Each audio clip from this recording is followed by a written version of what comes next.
గురువుగారు, మా ఇంట్లో తమలపాకులు ఉన్నాయండి, తమలపాకు పాదులు ఉన్నాయి. కొంతమంది పెంచుకోవచ్చు అంటున్నారు, కొంతమంది పెంచుకోకూడదని అంటున్నారు.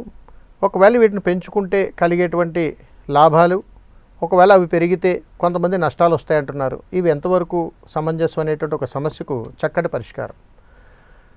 ముఖ్యంగా గుర్తుపెట్టుకోండి, సమస్య విధానంలో మనకు మనమే అనేక రకాల సమస్యల్లో ప్రకృతి మనకు చాలా వరకు సహాయ సహకారాలు అందిస్తుంది. తమలపాకుల్లో హంస తమలపాకులు, కారా తమలపాకులు, బేడా తమలపాకులు అని చాలా ఉంటాయి. ఇవి చల్లటి ప్రాంతాలలో అద్భుతంగా పూజాక్రతువులకు ఉపయోగపడేటువంటి తమలపాకులు వేరు, మన గృహాల్లో పెంచుకునేటువంటి తమలపాకు విధానాలు వేరు.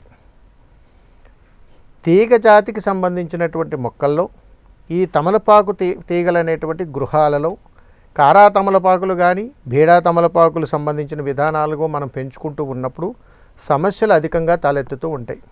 ఆ ఇళ్లల్లో మాత్రమే ప్రతి పనులు వాయిదా పడుతుంటాయి సుమా.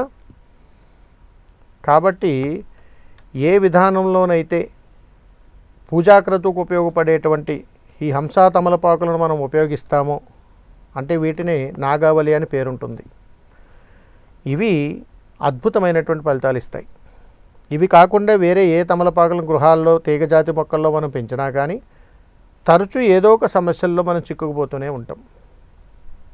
కాబట్టి ఇలాంటి వాయిదా పడుతున్నటువంటి సమస్యలు ఉన్నటువంటి వాళ్ళు ఒకవేళ గృహాలలో ఇలాగ ఏదైనా కానీ తమలపాకులు మీరు పెంచుకుంటూ ఉంటే వాటిని కాస్త దూరం పెట్టే ప్రయత్నం చేయండి.